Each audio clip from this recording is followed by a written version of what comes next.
எதையும் கொடுக்கறதுக்கு முன்னாடி ஒரு தடவைக்கு 2 தடவை யோசிக்கணும்னு சொல்லுவாங்க இல்லையா? ஏன் தெரியுமா?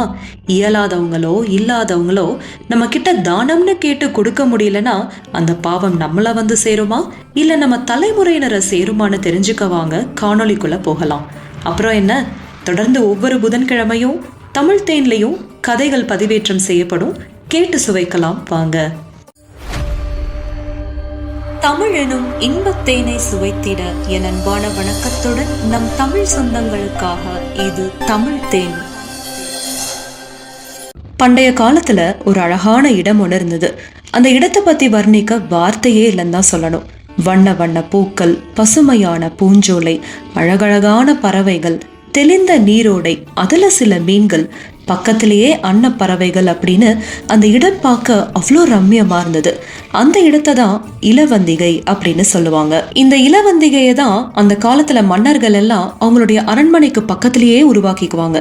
ஏன், இன்னொரு இலக்கியமான மணிமேகலை எடுத்துக்கிட்டீங்கன்னா, ஒரு முறை மணிமேகலைக்கு தன்னுடைய தந்தையான கோவலன் இறந்த செய்தி பத்தி தெரிய வந்தது. அந்த நேரத்துல அவ இலவந்திகைக்கு போய் பூக்கள் பறிக்கிற மாதிரி போனான். அங்கதான் ஆட்களே இருக்க மாட்டாங்க இல்லையா? தன்னுடைய துயரங்களை அங்க போய் தான் வெளிப்படுத்திக்குவா. இந்த இலவந்திகை வெறும் பொழுதுபோக்குக்கான இடம் மட்டும் இல்லாம மனிதர்களுடைய உணர்வை இயற்கைக்கு வெளிப்படுத்தக்கூடிய ஒரு இடமாவும் அமைஞ்சிருந்தது. மணிமேகலை அழுகிறப்போ அந்த பூக்கள் கூட வாடி போகுதுன்னா அந்த இயற்கைக்கு எவ்வளவு உணர்வு இருக்குன்னு பாத்துக்கோங்க. இப்போ இலவந்திகைனா என்னன்னு பார்த்தாச்சு. இந்த கதையில வர இலவந்திகையில என்னெல்லாம் நடக்குதுன்னு பார்க்கலாமா? பொதுவாவே மன்னர்கள் போருக்கெல்லாம் போயிட்டு வருவாங்க இல்லையா? அவங்க சில நாள் இலைப்பாடுறதுக்கு இந்த இலவந்திகையை தான் பயன்படுத்துவாங்க. குடும்பத்தோட நண்பர்களோட சில நேரம் செலவிடுறதுக்கும் அந்த இலவந்திகையை தான் பயன்படுத்துவாங்க. இப்படிப்பட்ட இலவந்திகையை தான் பாண்டிய மன்னனான நன்மாரனும் உருவாக்கி வச்சிருந்தாரு. இந்த மன்னர் சிறப்பா ஆட்சி செஞ்சாரு. அவர் போற இடம்லாம் வெற்றிதான். நன்மாரன் வராருன்னு தெரிஞ்சாலே எதிரிகளே ஒரு அடி பின்வாங்கி நிப்பாங்க. அந்த அளவுக்கு வலிமை வாய்ந்தவர். ஆனா இவருக்கு முன்கோபம் அதிகமா வரும். அந்த கோபத்தை தணிக்கிறதுக்காகவே அவர் நிறைய நேரங்கள்ல இலவந்திகையில இருப்பாரு. புலவர்கள் யாராவது வந்து அவரை பார்க்கணும்னா கூட அந்த இலவந்திகையில தான் போய் பார்ப்பாங்க. மன்னருடைய மன அமைதியினால புலவர் பாடுற பாட்டை கேட்டு அவர் பரிசுகளை அள்ளி அள்ளி கொடுப்பாராம். இது ஒரு பக்கம் இருக்கட்டும், இன்னொரு பக்கம் சோழ நாட்டுல ஆவூர் மூலங்கிழார் அப்படின்னு ஒரு புலவர் இருந்தாரு. புலவருக்கு ஒரு அழகான மனைவி இருந்தா. வீட்டுல அவ்வளோ வறுமை, ஒருவேளை உணவுக்கு கூட கஷ்டம் தான் சொல்லணும். அந்த புலவருடைய மனைவி அணிஞ்சுக்க ஆபரணமே கிடையாது. ஆனா அவளுடைய நாணமே அணிகலன் மாதிரி அவளுக்கு இருந்தது. இவங்க இருந்த வீட்டினுடைய மேற்கூரை கூட கிழிந்து தொங்கக்கூடிய அளவுல தான் இருந்தது. இந்த புலவருக்கு ஒரே கவலை, என்னுடைய மனைவிக்கு என்னால எதுவுமே செய்ய முடியலையே. பாண்டிய நாட்டுக்கு போய் அங்க இருக்கக்கூடிய நன்மாரன் மன்னனை பார்த்து தக்க சமயத்துல பாட்டு பாடி பரிசல் பெற்று வந்து என்னுடைய அழகான மனைவிக்கு அணிகலன் வாங்கி கொடுக்க போறேன் அப்படின்னு சொல்லி கிளம்பி போறாரு. அந்த காலத்துல எல்லாம் புலவர்கள் வெவ்வேறு நாட்டுக்கு போய் அங்க இருக்கக்கூடிய மன்னர்களை புகழ்ந்து பாடி பரிசல் வாங்கிட்டு வருவாங்க. அதே மாதிரிதான் இந்த புலவரும் பாண்டிய நாட்டு மன்னனை தேடி போறாரு. அவரு நடைப்பயணமாவே பாண்டிய நாட்டுக்கு வராரு. அவர் வந்த சமயம் பார்த்து மன்னர் போர் தொடுக்கிறதுக்காக போயிட்டாரு. புலவருக்கு ஒரே கவலை, நம்ம எப்படி எதுவுமே வாங்காம வீட்டுக்கு போறது அப்படின்னு சொல்லி மனம் இல்லாம கிளம்பி போறாரு. இன்னும் கொஞ்ச நாள் ஆகுது, சரி நம்ம இப்ப மறுபடியும் மன்னனை போய் பார்ப்போம் அப்படின்னு நடைப்பயணமா கிளம்பி போறாரு. இப்போ அரண்மனை வாயில்ல இருக்கக்கூடிய காவலாளிகள் மன்னரை பார்க்க அனுமதி கொடுக்கல. ஏன்னா அங்க ஏற்கனவே நிறைய புலவர்கள் உள்ள இருக்காங்க. என்னடா இது, மன்னரை பாக்குறதுக்கே இவ்ளோ கஷ்டமா இருக்கு அப்படின்னு மறுபடியும் சோழ நாட்டுக்கு போறாரு. வறுமை அவரை வறுத்தெடுக்க ஆரம்பிச்சது. இருந்தாலும் பாண்டிய மன்னனை எப்படியாவது பார்த்து பாட்டு பாடி பரிசில் பெறாம வரக்கூடாது அப்படின்னு மறுபடியும் கிளம்பி போறாரு.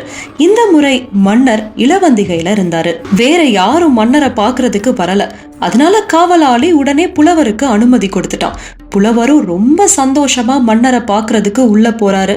மன்னரை பார்த்து வணங்கி அவரை புகழ்ந்து பாட்டெல்லாம் பாடுறாரு. பாட்டு பாடி முடிச்ச உடனே மன்னர் பரிசு கொடுப்பாருன்ற ஆர்வத்திலேயே புலவர் நினைச்சிட்டு இருந்தாரு.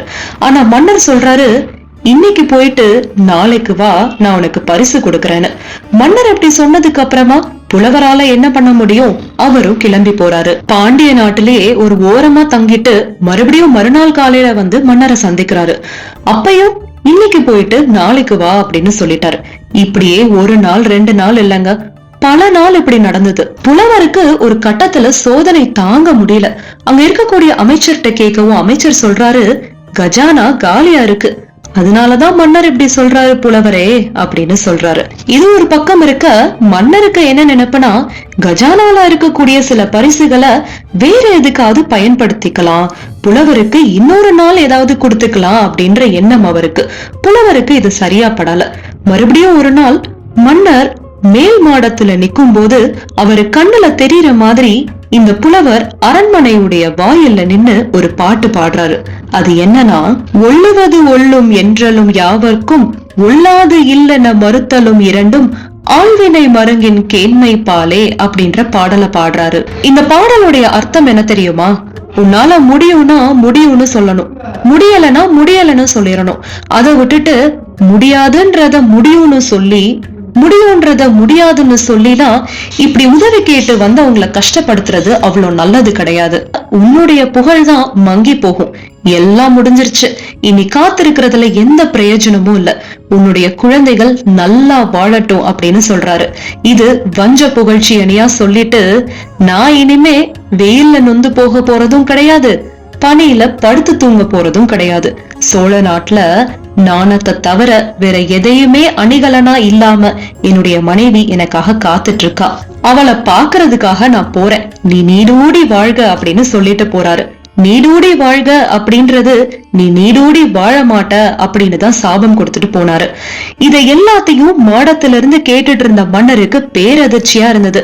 தான் எவ்வளவு பெரிய தவறு செஞ்சுட்டோம் அப்படின்றத உணர்ந்தாரு. புலவர் சாபம் கொடுத்துட்டு போனதுக்கு அப்புறமா மன்னர் என்னதான் சிறப்பா ஆட்சி செஞ்சாலும் அவருடைய மனசுல ஒரு ஓரமா இந்த விஷயம் அரிச்சுட்டே இருந்தது.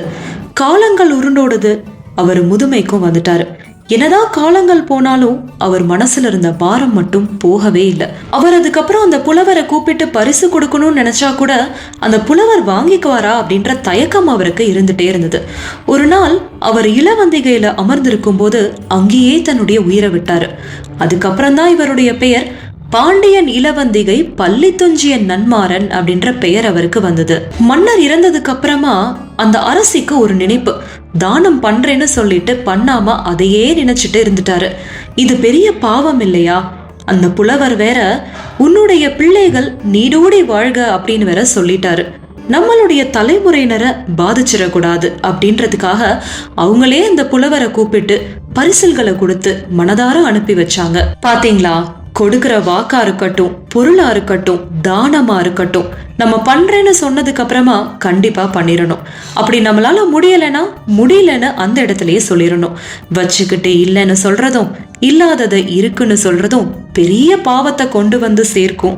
அது நமக்கு மட்டும் இல்ல, நம்ம குடும்பத்தையும் வந்து சேரும், அடுத்த தலைமுறையினரையும் பாதிக்கும். கடனா இருந்தாலும் சரி, வாக்கா இருந்தாலும் சரி, தானமா இருந்தாலும் சரி, நம்ம கொடுக்கறேன்னு சொல்லிட்டு கொடுக்காம விட்டுட்டா அதுக்கப்புறம் நம்ம குடும்பத்தை தான் பாதிக்கும்ன்றது நிதர்சனமான உண்மை.